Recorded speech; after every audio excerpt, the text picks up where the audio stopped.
right, what is the Trilateral Commission? It's an organization founded in 1973 by David Rockefeller to bring together business and political leaders from the United States, Europe, Japan, so they could work together for better economic and political cooperation between their nations. That's what they'd like us to believe. But you see, what they're really up to is a scheme to plant their own loyal members in positions of power in this country, to work to erase national boundaries and create an international community, and in time bring about a one-world government with David Rockefeller calling the shots.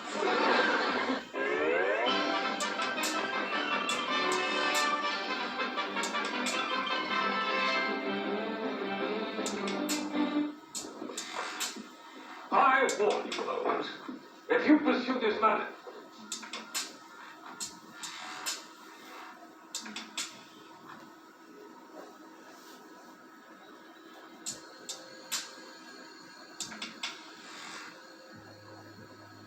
so what does? Forgive the sleight of hand, Sir Charles. In the pursuit of criminals, one learns their devices.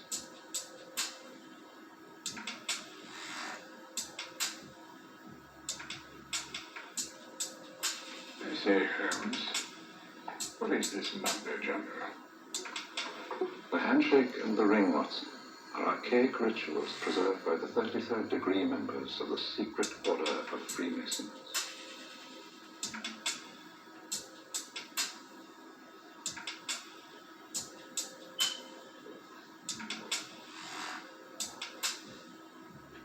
We are not a secret order.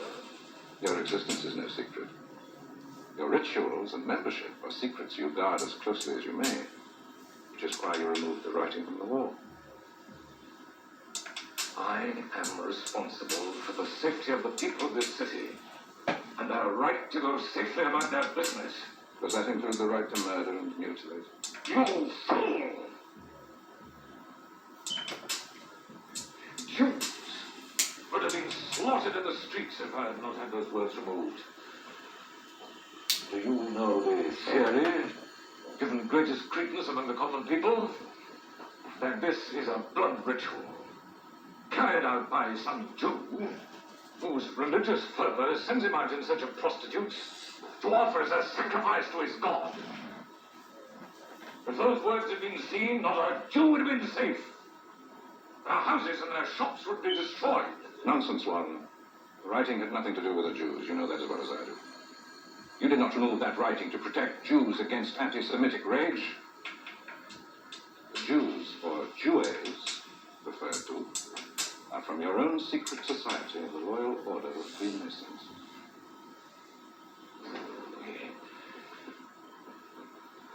Benevolent society. We are no danger.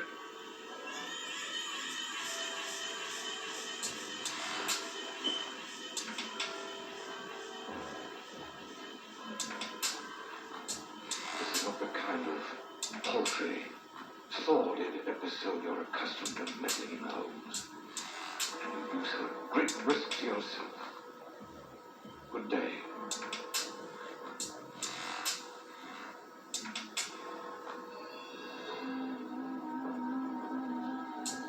You know what this represents? Well, what's that? Maybe it's the calm before the storm. What's the storm? Could be the calm before the storm.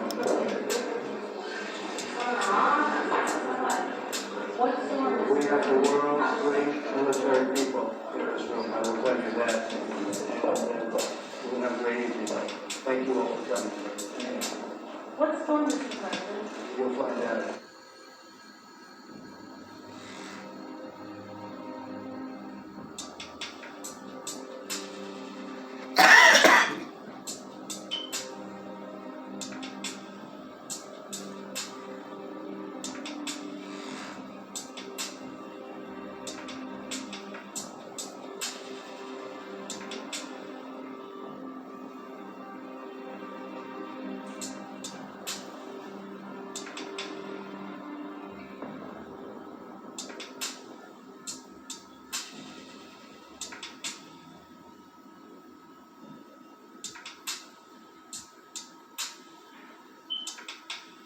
hope to show that most modern secret societies, and especially those that practice degrees of initiation, and that is the key, are really one society with one purpose.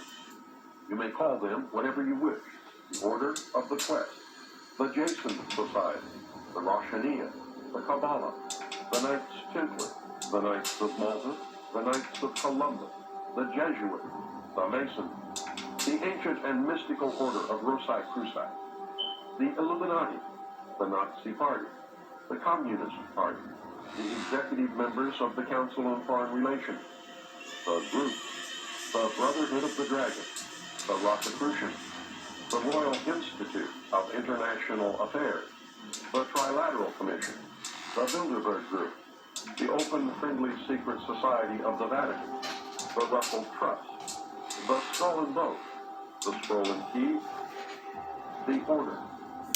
They are all the same, and all work with the same ultimate goal: a new world order. Those who will not use their brains are no better off than those who have no brains. You must accept that you have been cattle, and the ultimate consequence of being cattle, which is slavery, or you must prepare to fight, and if necessary die to preserve your God-given right to freedom. History is replete with whispers of secret society, accounts of elders or priests who guarded the forbidden knowledge of ancient people. Prominent men, meeting in secret, who directed the course of civilization, are recorded in the writings of all people. The oldest is the Brotherhood of the Snake, also called the Brotherhood of the Dragon, and it still exists under many different names. The Brotherhood of the Snake is devoted to guarding the secrets of the ages and to the recognition of Lucifer as the one and only true God. If you do not believe in God, Lucifer, or Satan, you must understand that there are great masses of people who do. I do not believe in racism, but millions do, and their beliefs and actions based upon those beliefs will affect me. It is clear that religion has always played a significant role in the course of these organizations. Communication with a higher source, often divine, is a familiar claim in all but a few. The secrets of these groups are thought to be so profound that only a chosen, well-educated few are able to understand and use them. These men use their special knowledge for the benefit of all mankind. At least, that is what they claim. But how are we to know, since their knowledge and actions have been secret? Fortunately, some of it has become public knowledge. Secret societies mirror many facets of ordinary life. There is always an exclusivity of membership, with the resultant importance attached to being or becoming a member. This is found in all human endeavors, even those which are not secret, such as football teams or country clubs. This exclusivity of membership is actually one of the secret society's most powerful weapons. There is the use of signs, passwords, and other tools. These have always performed valuable functions in man's organizations everywhere. The stated reason, almost always different from the real reason for the society's existence, is important. It can be anything, but is usually fraternal, and is found in all pressure groups wherever people congregate. The most potent tool of any secret society is the ritual and myth surrounding initiation. These special binding ceremonies have very deep meaning for the participant. Initiation performs several functions which make up the heart and soul of any true secret society. Like boot camp, the initiation into the armed forces, important aspects of human thought that are universally compelling are merged to train and maintain the efforts of a group of people to operate in a certain direction. Initiation bonds the members together in mysticism. Neophytes gain knowledge of a secret, giving them special status. The ancient meaning of neophyte is planted anew or reborn. A higher initiation is, in reality, a promotion, inspiring loyalty and the desire to move up to the next rung. The goals of the society are reinforced, causing the initiated to act toward those goals in everyday life. That brings about a change in the political and social action of the member. The change is always in the best interest of the goals of the leaders of the secret society. The leaders are called adepts. This can best be illustrated by the soldier trained to follow orders without thinking. The result is often the wounding or death of the soldier for the realization of the commander's goal, which may or may not be good for the overall community. Initiation is a means of rewarding ambitious men who can be trusted. You will notice that the higher the degree of initiation, the fewer the members who possess the degree. This is not because the other members are not ambitious, but because a process of very careful selection is being conducted. A point is reached where no effort is good enough without a pull up by the higher member. Most members never proceed beyond this point and never learn the real secret purpose of the group. The frozen member from that point on serves only as a part of the political power base, as indeed he has always done. You may have guessed by now that initiation is a way to determine who can and cannot be trusted. A method of deciding exactly who is to become an adept may be decided during initiation by asking the candidate to spit upon the Christian cross. If the candidate refuses, the members congratulate him and tell him, "You have made the right choice, as a true adept would never do such a terrible thing." The newly initiated might find it disconcerting, however, that he or she never advances any higher. If instead the candidate spits upon the cross, he or she has demonstrated a knowledge of one of the mysteries and soon will find him or herself a candidate for the next higher level. The mystery is that religion is but a tool to control the masses. Knowledge or wisdom is their only God, through which man himself will become God. Man's desire to be one of the elect is something that no power on earth has been able to lessen, let alone destroy. It is one of the secrets of secret society. It is what gives them a political base and lots of clout. Members often vote the same and give each other preference in daily business, legal, and social activities. It is the deepest desire of many to be able to say, "I belong to the elect." The first secret that one must know to even begin to understand the mysteries is that their members believe that there are but few truly mature minds in the world. They believe that those minds belong exclusively to them. The philosophy that follows is the classic secret society view of humanity. When a person of strong intellect is confronted with a problem which calls for the use of reasoning faculties, they keep their poise and attempt to reach a solution by garnering facts bearing upon the question. On the other hand, those who are immature when confronted by the same problem are overwhelmed. While the former may be said to be qualified to solve the mystery of their own destiny, the latter must be led like a bunch of animals and taught in the simplest language. Like sheep, they are totally dependent upon the shepherd. The able intellect is taught the mysteries and the esoteric spiritual truths. The masses are taught the literal, exoteric interpretation.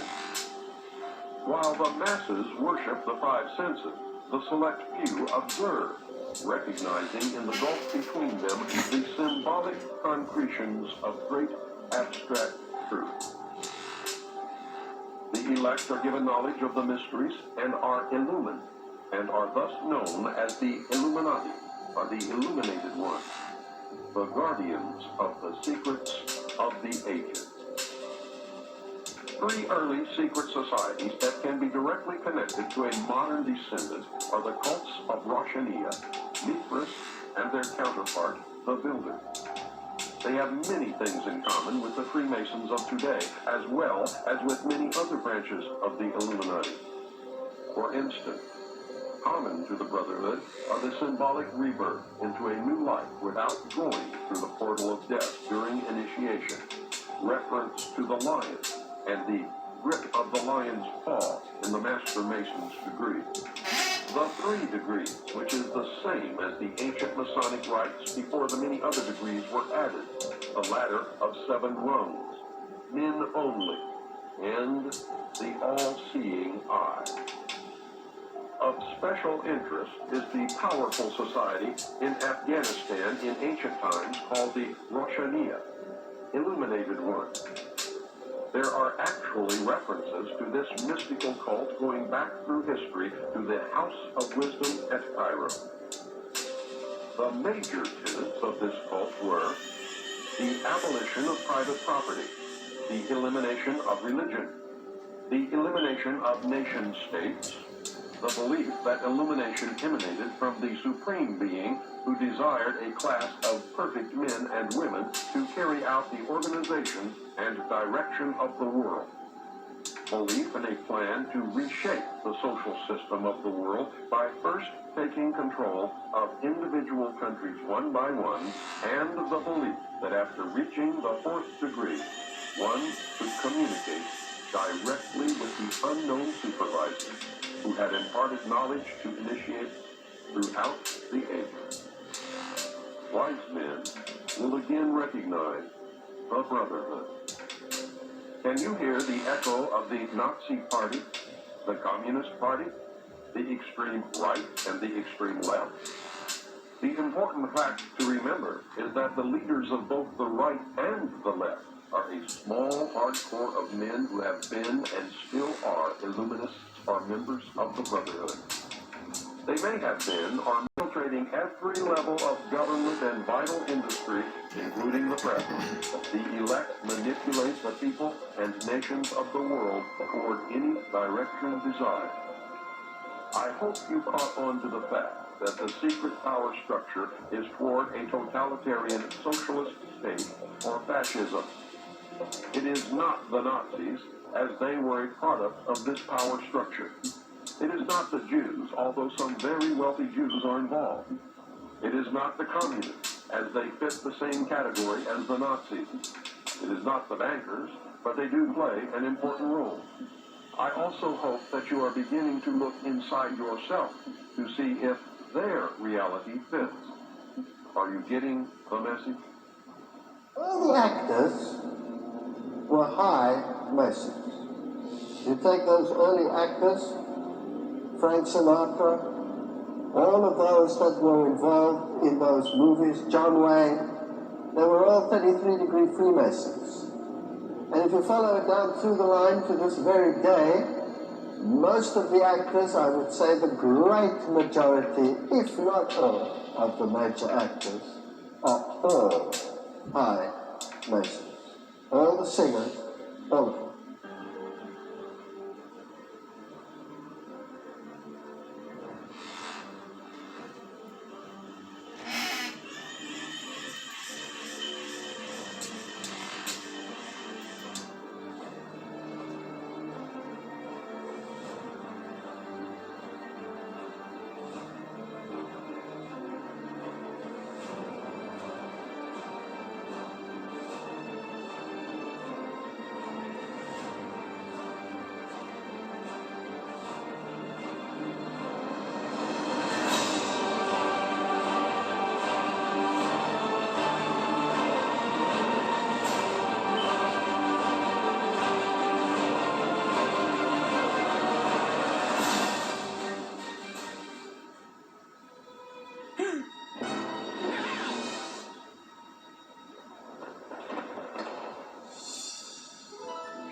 Where am I? Grandpa? What are you doing here? Chris, welcome to the Skull and Bones Society. This is where the most powerful men in the world are groomed for their futures. Every president, every CEO, every douchebag named Ryan Seacrest. The Skull and Bones Society has been a part of my family for decades, and we want you to become a member. Really? Wow, cool. Excellent. You get your own stock portfolio, a percentage of the 9/11 Victims Fund, and the best medical care on the planet. You'll be kept as healthy as a horse. All are worthy. Now you can say that again. That is Bruce Wayne's grandfather, Mrs. Cooper. His great-grandfather. I understand he was tapped for Skull and Bones. Tapped for it? Sir, he founded Skull and Bones.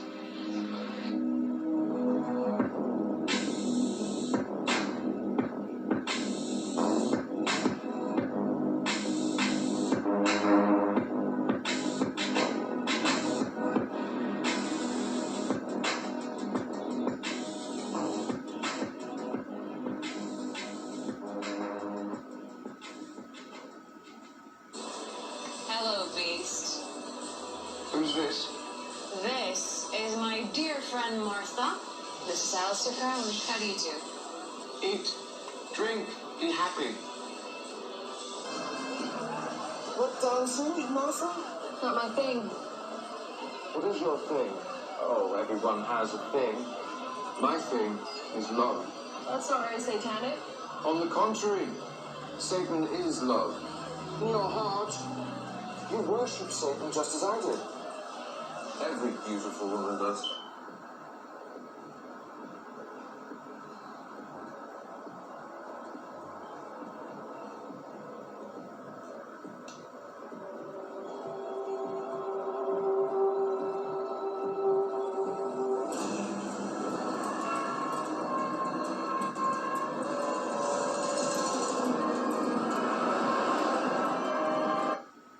Congratulations. Thank you. I, Stephen Mnuchin, do solemnly swear. I, Stephen Mnuchin, do solemnly swear. Now Mnuchin will head the Treasury Department with his signature on every American bill. Have you been working on your signature for the... I have indeed. I have indeed. So I've been practicing it, so it'll be nice and neat on the money. Mnuchin's career has also been dotted with controversy. He profited from the housing meltdown. His father worked at Goldman Sachs, and Steve followed him to the firm. Mnuchin donated to both parties over the years, including Hillary Clinton's presidential campaign in 2008. You were both in Skull and Bones, the secret society. It's so secret we can't talk about it. What does that mean for America? The conspiracy theorists are going to go wild. Sure they are. I don't know. I haven't seen the web. Number 322? You both were members of Skull and Bones, a secret society at Yale. What does that tell us? Not much, because it's a secret. Is there a secret handshake? Is there a secret code? I wish there were something secret I could manifest. 322, a secret number? There are all kinds of secrets, Tim, but one thing is not a secret. I disagree with this president's direction that he's taking the country. We can do a better job, and I intend to do it. And we'll be watching. Be safe on the campaign trail. John Kerry, thanks for joining us.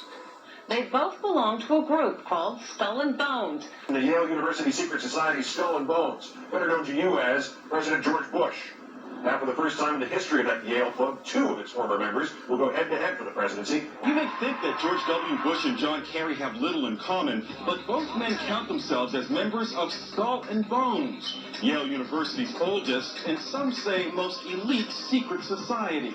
Skull and Bones dates to 1832. It was, in fact, a reaction to a secret society, the Masons, then much more influential than they are today. Founder William Huntington Russell thought of his little conclave as sort of anti-Masons, and as a home for the wealthy and the powerful, and the people who would do anything for another bonesman.